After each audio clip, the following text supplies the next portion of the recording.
Cooper stood in the medical bay of the Horizon's Edge, checking inventory for the third time that week. He was 28 years old and had been a medical officer for 6 years. The work was routine, almost boring. He preferred it that way. Boring meant no emergencies. Boring meant everyone stayed healthy. The diplomatic vessel had been traveling through space for 2 weeks, heading toward the... This was humanity's first official contact with the Empire. Everyone aboard was nervous and excited. Everyone except. He just wanted to make sure the medical supplies were ready if anyone got sick. Captain Lisa Monroe's voice came through the ship's communication system. Her tone was urgent. "Medical officer to the bridge, now." Dropped the supply pad and ran. The corridors blurred past him as his boots pounded against the metal floor. When he reached the bridge, he saw the main screen showing a damaged ship. Smoke poured from its hull. Debris floated around it in a cloud of twisted metal. "That's a royal transport," Captain Monroe said. She was standing with her arms crossed, staring at the screen. "They're requesting emergency docking. They have casualties." Felt his stomach tighten. "How many?" "Unknown, but one of them is Princess, daughter of the Sovereign. She's critical." The docking procedure took 15 minutes. Used that time to prepare the medical bay. He laid out every tool he had, activated the diagnostic beds, and pulled up every file on biology in the human database. There wasn't much. Humanity had only made first contact with the 6 months ago. Most of what they knew came from brief medical scans during initial meetings. The airlock hissed open. 2 soldiers carried a stretcher between them. On it lay a female. Her skin was violet, darker than had seen in the pictures. She was small, maybe 5 feet tall, with delicate features and long silver hair that fell past her shoulders. Her breathing was shallow and rapid. Behind them came another wearing medical robes. He was older, with scars across his face and arms. He was limping badly, clutching his side. "I am doctor," he said through the translation device on his collar. "The princess is dying. You must help." Gestured to the diagnostic bed. "Put her here." The soldiers lifted onto the bed with surprising gentleness. Scanners began working immediately, sending data to his screens. What he saw made his blood run cold. Her internal systems were failing. Her circulatory system was shutting down. Toxic compounds were flooding her bloodstream. "What happened?" asked, already pulling out medical tools. Doctor collapsed into a chair, breathing hard. "Explosion, reactor breach. She was closest to the blast, toxic shock. Without treatment, she has 3 hours, maybe less." His hands moved quickly, injecting stabilizers and trying to filter the toxins. Nothing worked. The biology was too different. Every treatment he tried either had no effect or made things worse. He could feel panic rising in his chest. This princess was dying on his table, and he had no idea how to save her. "There must be something," said. "Some treatment your people use." Doctor looked at him with tired eyes. "Our species requires a specific protein complex to survive toxic shock. It is found only in royal bloodlines. Without it, the body cannot repair the damage. Her siblings are too far away.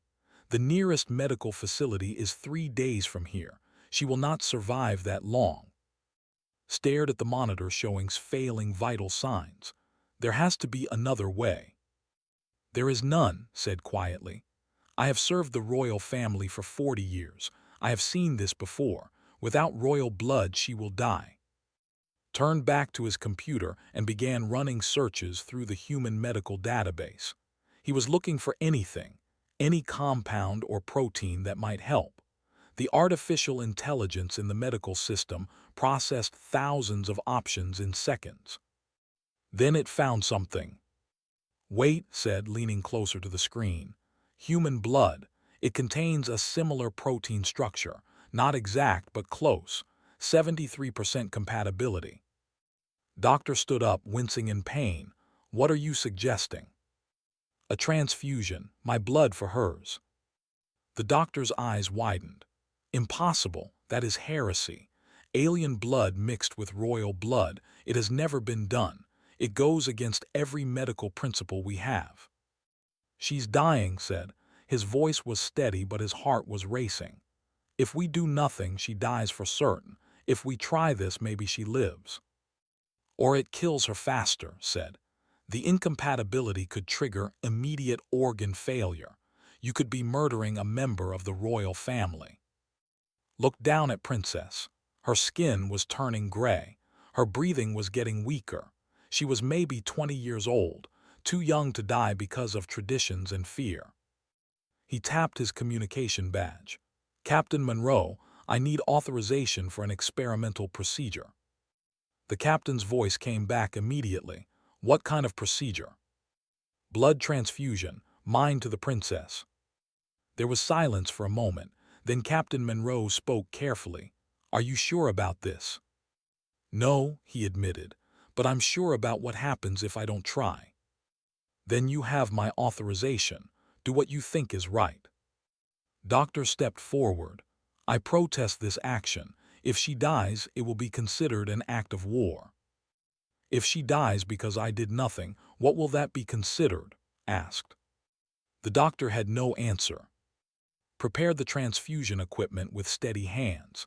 He had done this procedure hundreds of times, but never like this. Never with an alien, never with stakes this high. He inserted the needle into his own arm first, watching his blood flow into the tube. It looked ordinary, just red human blood, nothing special about it. He connected the line to Princess's arm. The moment his blood entered her system, the monitors started screaming. Alarms filled the medical bay. Her vital signs spiked wildly.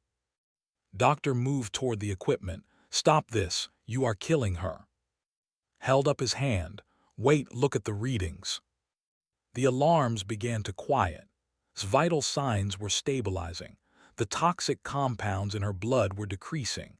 Her circulatory system was responding. The human proteins were binding to the cellular structures, creating something new, something that was working. But there was something else, something the scanners were detecting that had never seen before. Both their heart rates were synchronizing.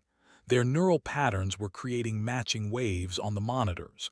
It was as if their bodies were connecting on a fundamental level. "What is happening?" Doctor whispered, staring at the screens. "I don't know," admitted. He felt strange. There was a warmth spreading through his chest that had nothing to do with the blood loss. He felt aware of something, someone. He could sense presence in a way that made no logical sense. The transfusion continued for 20 minutes. When it was done, removed the needle from his arm and applied a bandage. He felt dizzy and sat down heavily in a chair. Princess's eyes opened. They were pure silver without any visible pupil. She turned her head and looked directly at.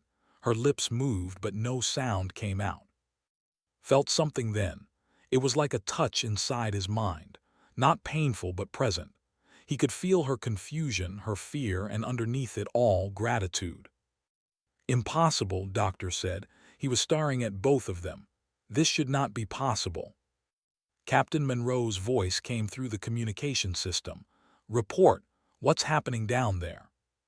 Tried to speak, but the words wouldn't come. He could still feel his presence in his mind. It was getting stronger, not weaker. Whatever he had started with that transfusion, it wasn't finished. It was just beginning. Sat in the chair, trying to understand what was happening to him. The medical bay felt too bright, too loud. Every sound seemed amplified. But more than that, he could feel something that shouldn't be there.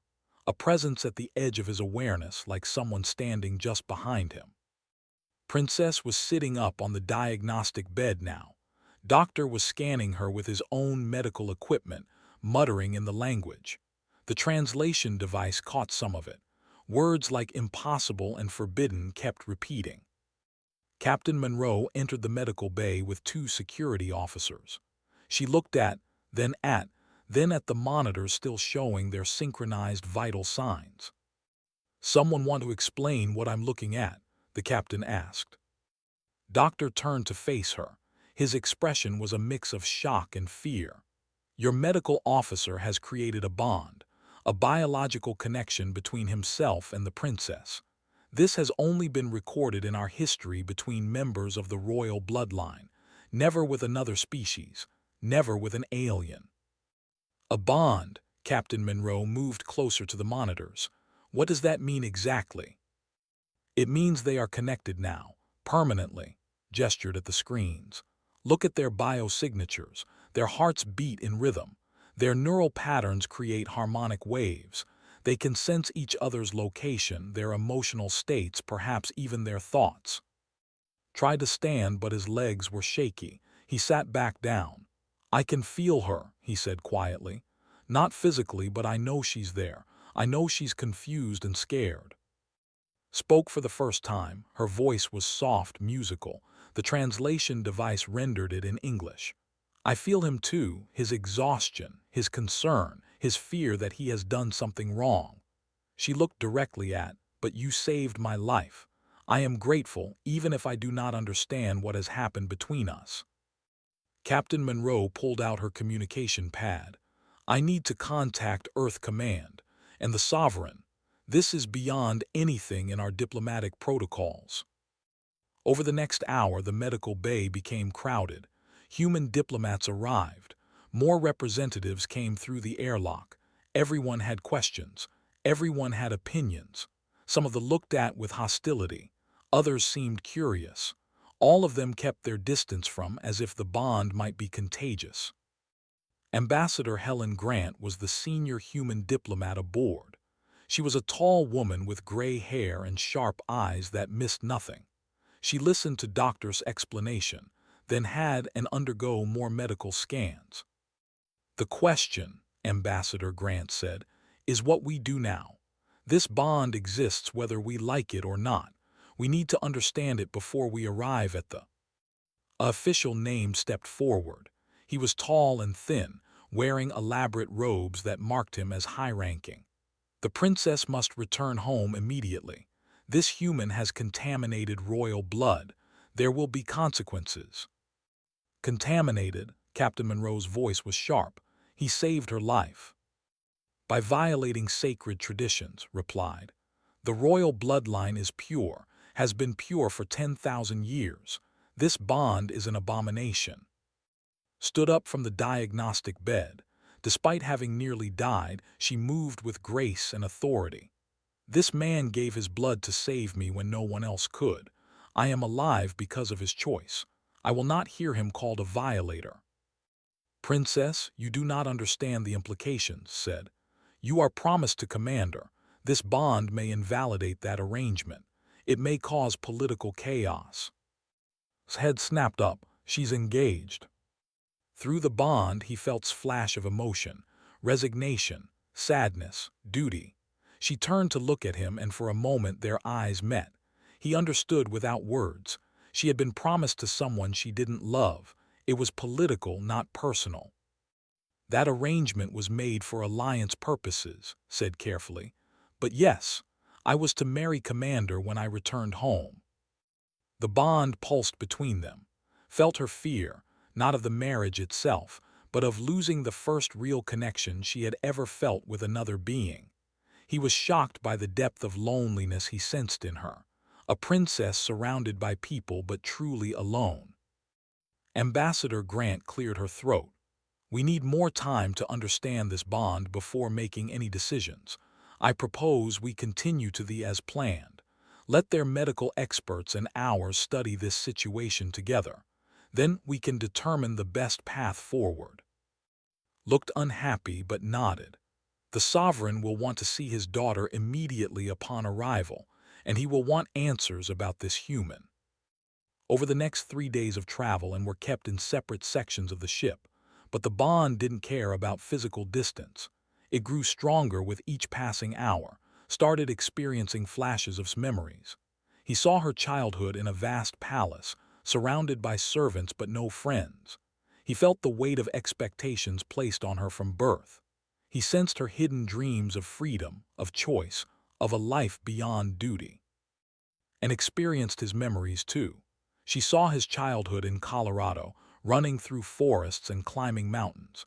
She felt the grief of losing his mother to cancer when he was 16.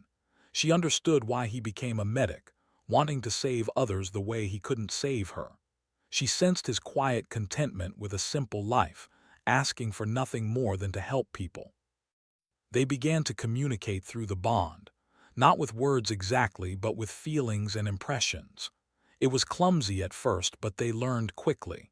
Would think of a question and would respond with an emotion or image that answered it. Doctor spent hours studying them both. He ran every test he knew. Finally, he came to his quarters with a grim expression. "I have consulted with our historical archives," said. "There are ancient texts, thousands of years old, that speak of bonds like this. They were believed to be myths, stories to teach children about family loyalty." "But they're real," said. "It seems so.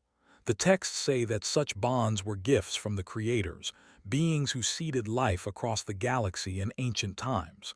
The royal bloodline was designed to create these bonds with genetic relatives, to unite families across vast distances." Paused.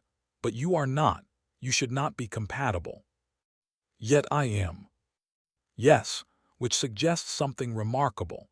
Either humans and share common ancestry, or the creators designed multiple species with this capability." Sat down heavily. "This discovery will change everything we thought we knew about our place in the universe." Felt a surge of emotion through the bond. Was thinking about him. She was scared about what would happen when they reached her. He sent back a pulse of reassurance, though he wasn't sure if he believed it himself. The horizon's edge dropped out of faster-than-light travel above Prime. The planet was beautiful, with purple skies and vast oceans.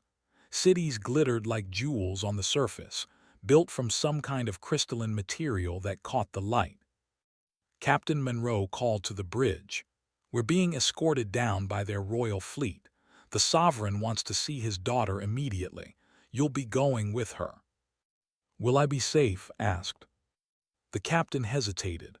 "Honestly, I don't know, but Ambassador Grant and I will be there. Earth Command has made it clear that you're under our protection.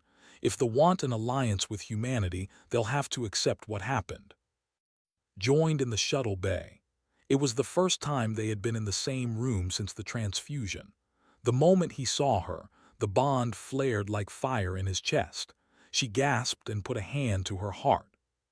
"It is stronger when we are close," she said. "I know, I feel it too." They boarded the shuttle with Ambassador Grant, Captain Monroe, and a security detail. Doctor came as well, along with and several other officials. As the shuttle descended toward the planet, looked out the window at the alien world below. Through the bond, he felt conflicted emotions. She was home, but she was also changed. The bond had shown her a different way of living, a different kind of connection. She didn't want to lose it. She didn't want to lose him. Reached out without thinking and took her hand. The officials made sounds of disapproval, but neither nor let go. The bond hummed between them, stronger than words, deeper than duty. Whatever happened next, they would face it together. The bond had made certain of that. The shuttle landed in a massive courtyard surrounded by towers that reached toward the purple sky. Royal guards stood in perfect formation, their armor gleaming in the alien sunlight. Had never seen so many armed soldiers in one place. Every single one of them was watching him. The shuttle door opened. Stepped out first, and the guards immediately dropped to one knee. She walked with her head high, every inch a princess despite what she had been through. Followed a step behind, very aware that he was a human on an alien world where half the population seemed to think he had done something terrible. A male waited at the top of the palace steps. He was tall and powerfully built, wearing robes that shimmered with gold thread. His face was stern, carved from stone. This had to be Sovereign's father. Approached him and bowed. "Father, I have returned." Looked at his daughter, and for a moment his expression softened.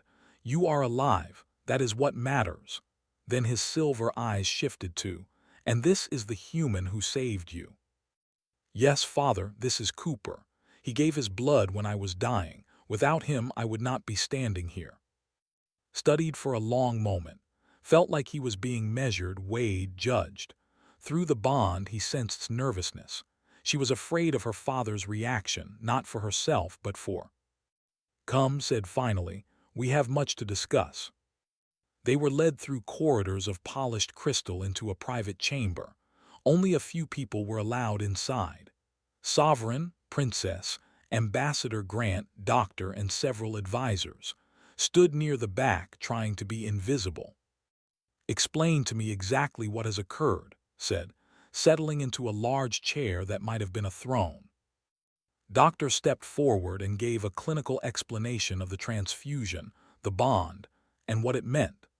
He showed data on portable screens, images of their synchronized biosignatures, historical texts about ancient bonding practices.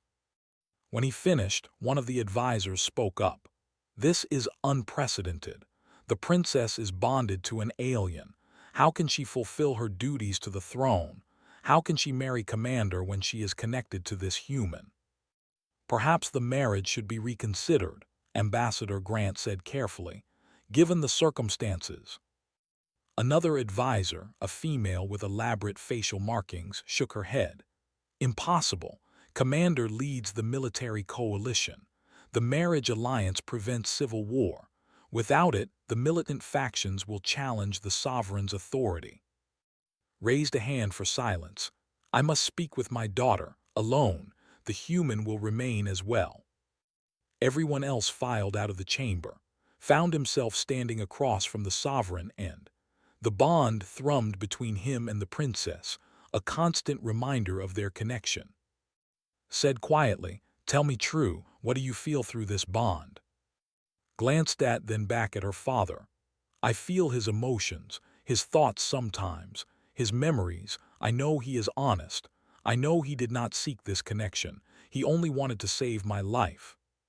"And what do you want?" The question seemed to surprise her. "What I want has never mattered before." "It matters now," said. "You are my daughter. I have made many choices for you in the name of duty and politics, but this bond was not something I arranged. It was not something anyone could have predicted, so I ask you again, what do you want?" Through the bond felt the storm of emotions inside: hope, fear, longing, duty. She had spent her entire life doing what was expected. Now she was being asked to choose. "I want to understand this bond," she said finally. "I want to learn what it means. I want time before decisions are made about my future."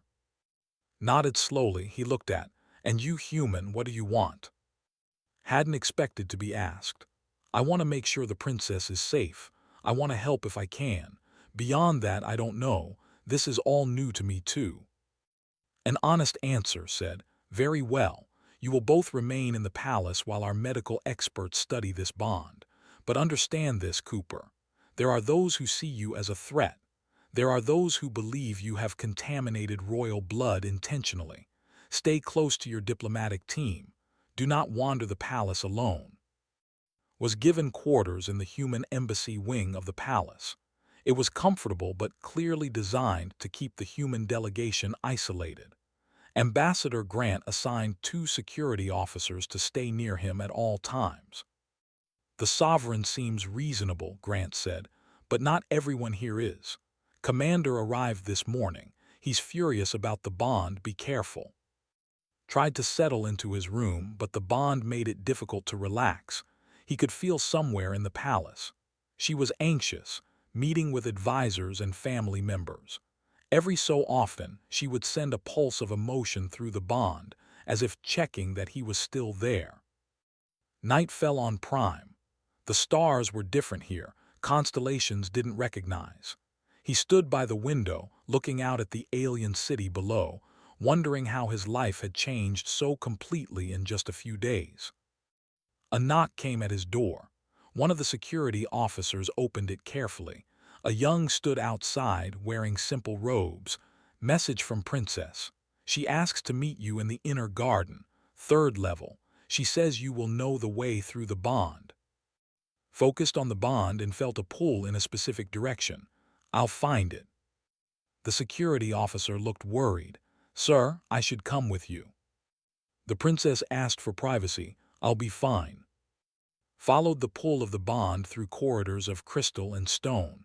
The palace was huge, easy to get lost in, but the bond guided him like a compass.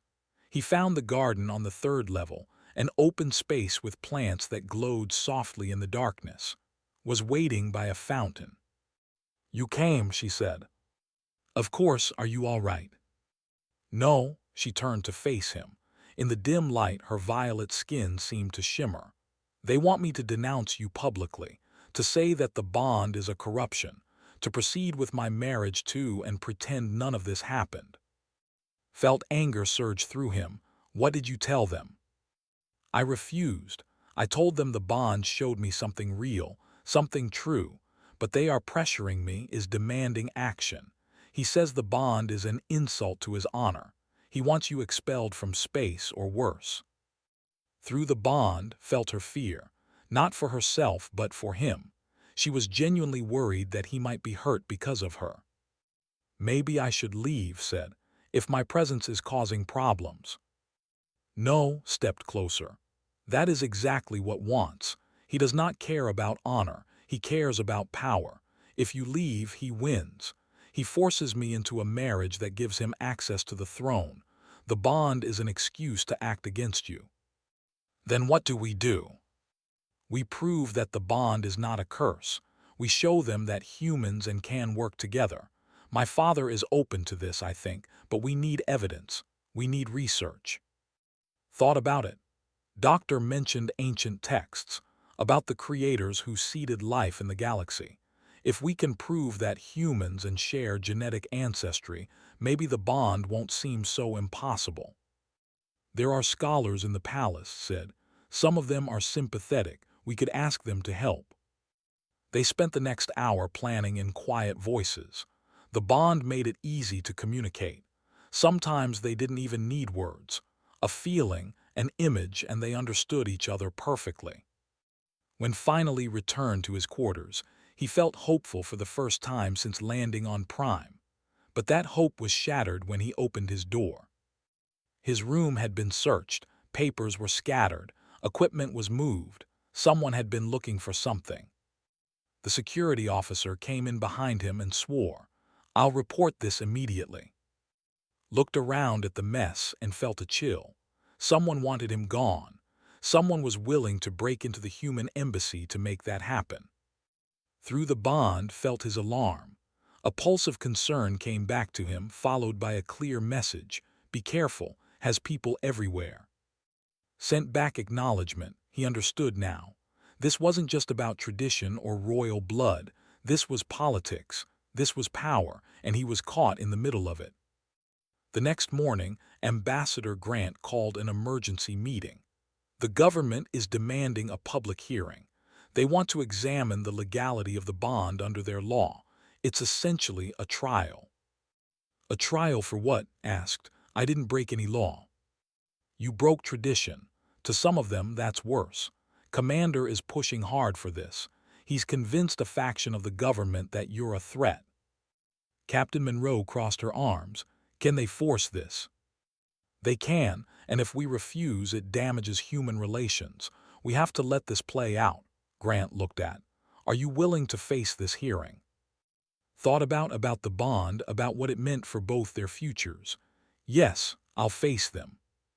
Through the bond, he felt pride, and underneath it, her determination. They would face this together. The tribunal chamber was massive, built from the same crystalline material as the rest of the palace.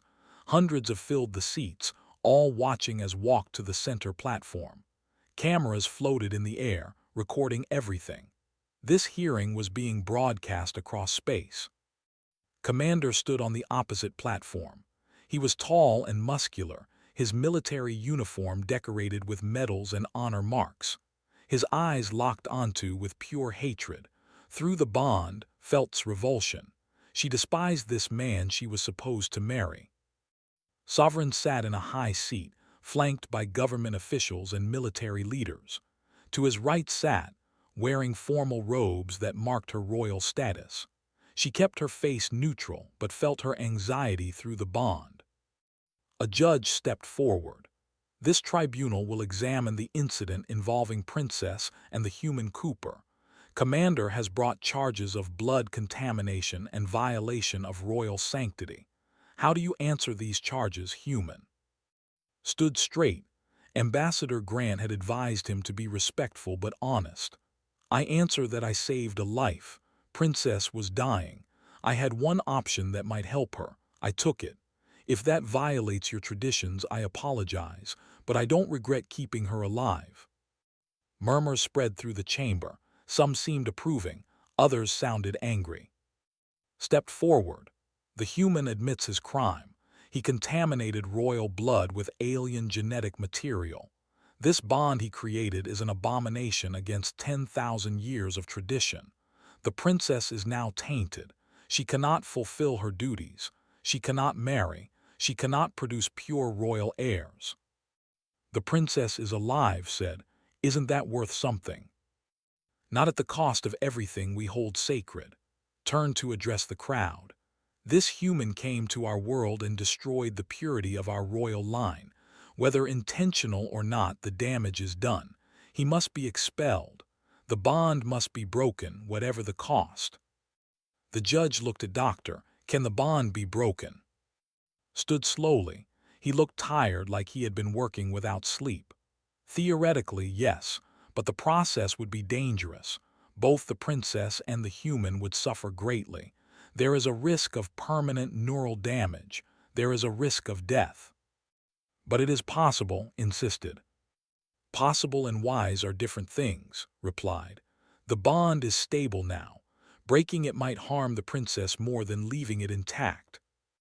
The judge nodded. Princess, you will speak now. Tell this tribunal what you have experienced. Stood, every eye in the chamber focused on her, felt her nervousness but also her determination. I was dying. I felt my life slipping away. Then Cooper gave me his blood and I lived. But more than that, I felt his intention through the bond. He wanted nothing from me. No reward, no recognition. He simply wanted to save a life because that is what he does. That is who he is. The bond has corrupted your judgment, said. You defend him because you are connected to him. This proves the contamination. The bond has shown me the truth, replied. Her voice was stronger now. I have spent my entire life surrounded by people who wanted something from me. Power, status, alliance. But through this bond I have connected with someone who asked for nothing. Someone who acted with pure compassion. If that is corruption, then perhaps our traditions need to be examined. The crowd erupted. Some shouted agreement, others called for her silence. The judge had to restore order. Ambassador Grant stood. If I may address the tribunal, we have made a significant discovery. Human and researchers working together have found genetic evidence that our species share common ancestry. Ancient DNA markers suggest we were both seeded by the same precursor race thousands of years ago. We are not as different as we believed. A screen activated, showing complex genetic data. Scholars in the crowd leaned forward to study it. Didn't understand most of it, but he saw the patterns, the similarities between human and DNA. This explains why the bond was possible, Grant continued. We are distant cousins, separated by evolution. The bond is not an abomination. It is proof of our shared heritage. Slammed his fist on the platform. This is lies. Human lies to justify their contamination of our princess. The bond must be broken. The human must be expelled. And if breaking the bond kills her, asked, are you willing to sacrifice her life for your traditions? She is already lost, said coldly. Better she die pure than live contaminated. The chamber went silent. Even those who supported looked shocked. Face went pale. Through the bond, felt her horror. This man, her intended husband, had just said he would rather see her dead than bonded to a human. Sovereign stood. Commander, you go too far.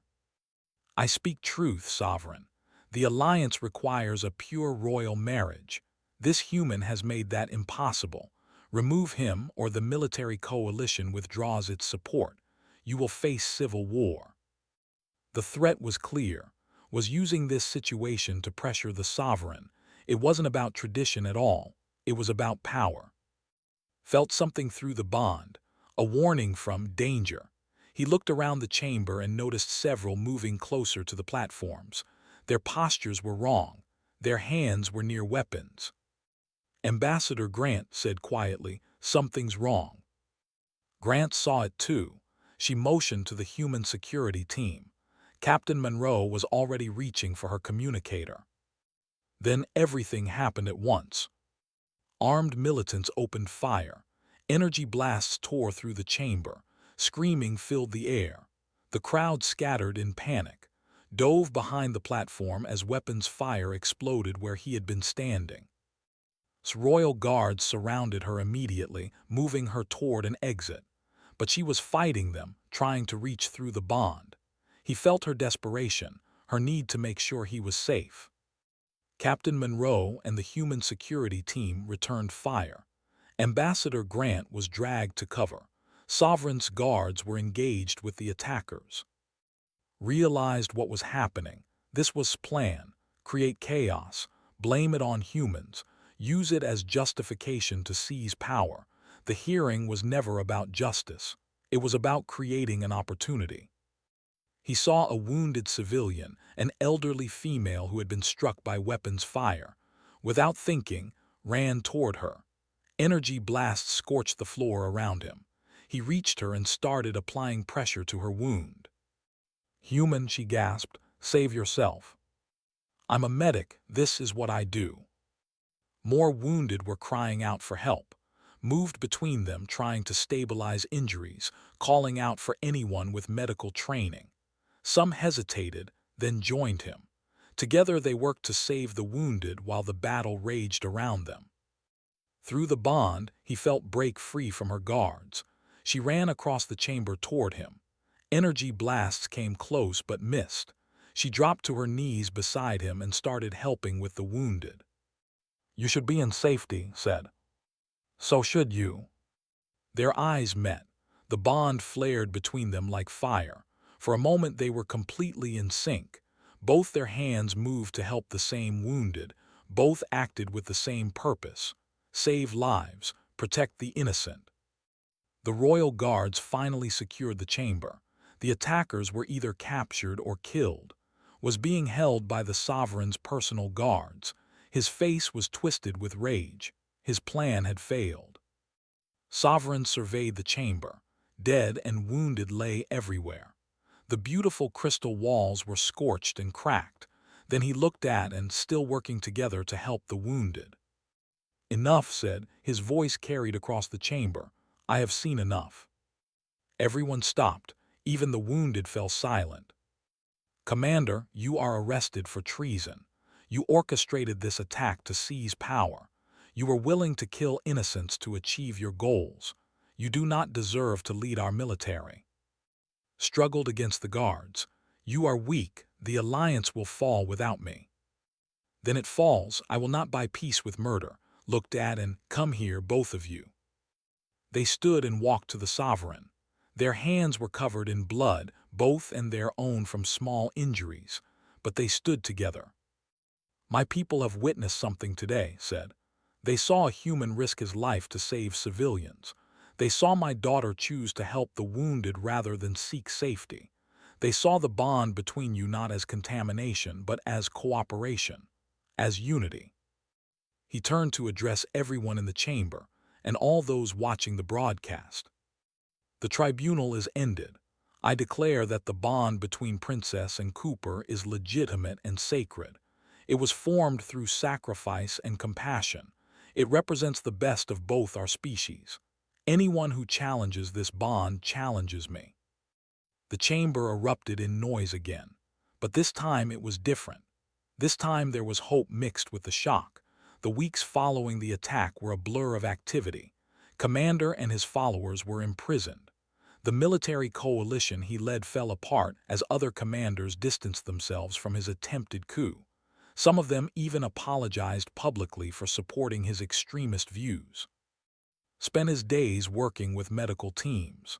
The wounded from the attack needed care, and he was determined to help. At first, Many doctors were reluctant to work with him, but as they saw his skill and dedication, attitudes began to shift.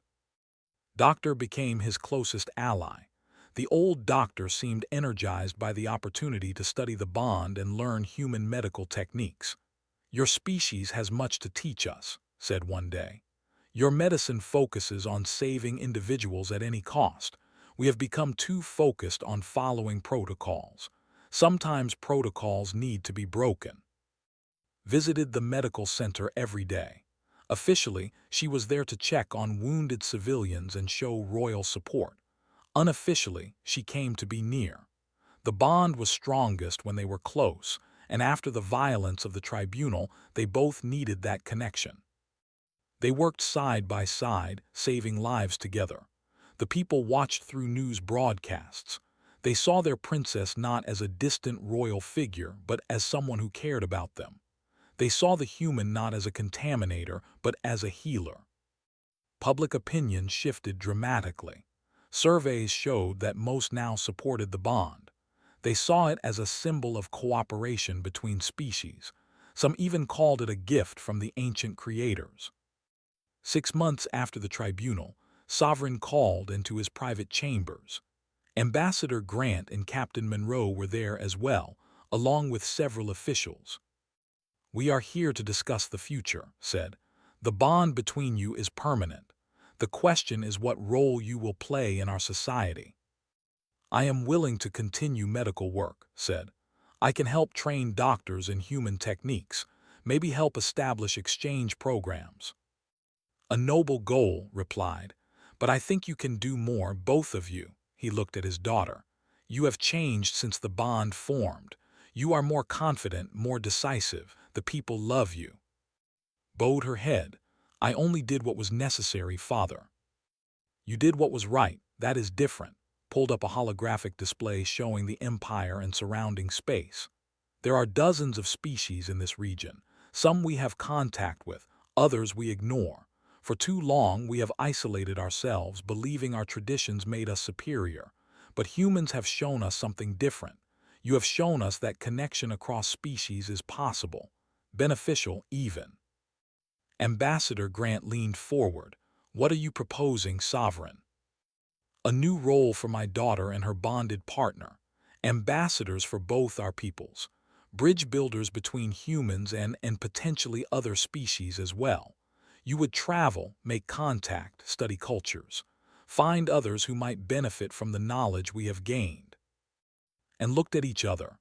Through the bond they shared thoughts and feelings without words. Excitement, fear, hope, possibility. They had found something rare and precious in each other, a partnership based on true understanding. "I would like that," said softly, "to explore, to learn, to help others the way helped me." "And you," Cooper asked. Thought about his simple life before all this, working quietly in a medical bay, asking for nothing more than to help people. That life was gone now. He could never go back to it. But maybe he didn't want to. Maybe this bond had shown him a bigger purpose. "I'm in," said. "On one condition. We establish a joint medical research facility, human and doctors working together, sharing knowledge, finding ways to help all species." Smiled. It was the first time had seen the Sovereign truly smile. "Agreed. I will authorize the construction immediately. It will be called the Center of Shared Blood, a reminder of how this all began." The next 6 months were spent preparing. The research center was built on neutral ground, a space station between human and territories. Doctors from both species volunteered to work there. Research began on the bond and what it meant for the future. And we're at the center of it all. They spent long hours working with scientists, sharing their experiences, undergoing tests to understand the bond better. What they discovered was remarkable. The bond was permanent, but it wasn't unique to them. Other humans and could form similar connections under the right circumstances. Not always through blood transfusions, but through shared intense experiences or genetic compatibility. The ancient creators had built the potential into multiple species. More discoveries followed. the same genetic markers found in humans and were detected in 3 other species. They were all distant relatives, children of the same precursor civilization. The galaxy was far more connected than anyone had realized. Blossomed in her new role. Away from the pressures of arranged marriage and royal duty, she became a powerful voice for cross-species cooperation. She spoke at gatherings, met with leaders, argued passionately for unity over isolation. Remained quieter, but his actions spoke volumes. He trained doctors, developed new medical techniques, and helped establish clinics on multiple worlds.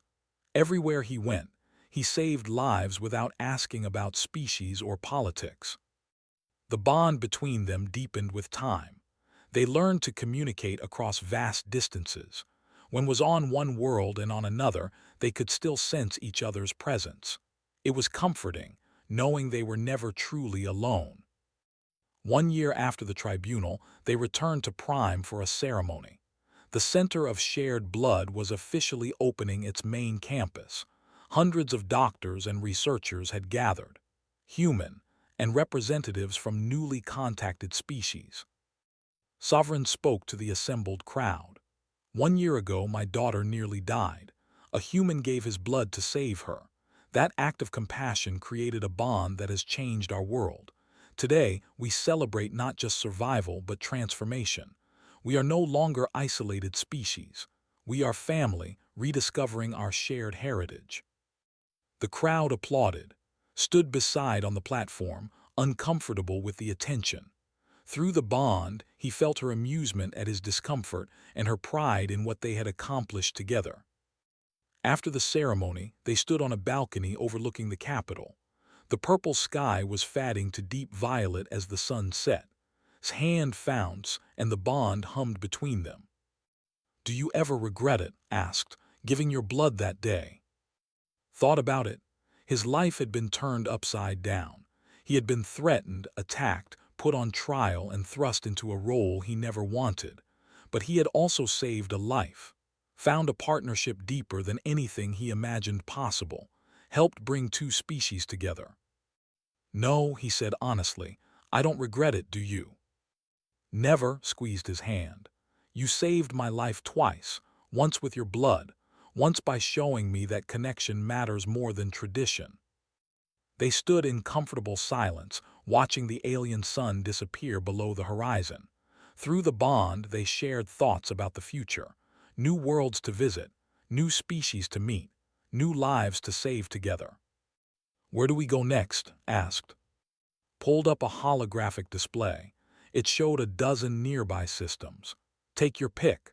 The galaxy is full of species who need help, species who might benefit from what we learned, species who might have bonds of their own waiting to be discovered." Studied the map. Each system represented potential, possibility, and purpose. "Let's start with the closest one.